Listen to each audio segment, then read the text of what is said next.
Հարգելի գործընկերներ, պարոն Ալեքսանյան տեղափոխվեց մեր զրույցը ազգային ժողովի ամբիոն, Civic AM-ի տաղավարից։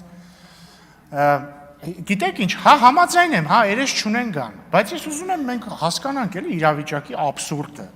Ես վստահեցնում եմ, չեմ ուսումնասիրել, բայց որ ստուգ եմ, ես վստահ եմ, որ ճիշտ կլինի, որ համաշխարհային պարլամենտարիզմի պատմության մեջ չի եղել դեպք, որ մի հատ երկրում ընդդիմությունը չգա գործի, հասկանում եք, փախնի գործից։ Հա, լիքը դեպքեր եղել են, երբ որ ընդդիմությունը բոյկոտել է X նիստ, մի նիստ, երկու նիստ, то նույնիսկ մի քանի նիստ, մի քանի տարի, բայց դա եղել է քաղաքական բոյկոտ, օրինակ Հայաստանի պատմության մեջ էլ է եղել։ Արդարություն դաշինք կար 2003 թե 4 թվականին ընտրված, այդ մարդիկ քաղաքական բոյկոտ էին հայտարարել։ Կամ թեկուզ մեր դեպքում 21 թվին, 22 թվին մեր ընդդիմությունը բոյկոտ հայտարարեց, չէին գալիս, եւ մենք չէինք ասում այդ ժամանակ նրանք գործից փախել են, որովհետեւ քաղաքական բոյկոտ է, ակտ է։ Հիմա մարդ չի հասկանում, լավ, այս մարդիկ ուր են, լուրջ եմ ասում, չեն հայտարարել, որ չեն գալու նիստերի, հասկանաք, ուղղակի չեն եկել, չեն գալիս գործի այս մարդիկ։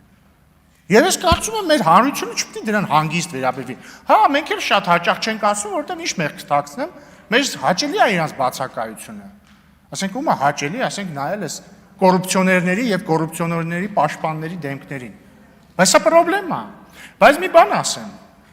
Ինչ մեղք կթաքցնեմ, ես շատ եմ ուզում, որպեսզի Ռոբերտ Քոչարյանը վերցնի իր մանդատը եւ գա ազգային ժողով։ Ես շատ եմ ուզում եւ վստահ եմ, որ ինպես բազմաթիվ մարդիկ 2008 թվականի մարտի 1-ի երեկոյան կամ մարտի 2-ի առավոտյան երազել են ունենալ հնարավորություն Ռոբերտ Քոչարյանին հանդիպել առանց թիկնապահների եւ առանց ոստիկանության։ Եվ ես եւ դուք, պարոն Ալեքսանյան, ես կարծում եմ, այդ հնարավորությունը շուտով կստանանք։ Եվ ես կարծում եմ, շատ հետաքրքիր պահեր են սպասում ազգային ժողովում։ Սպասում ենք, պարոն Քոչարյան, սպասում ենք։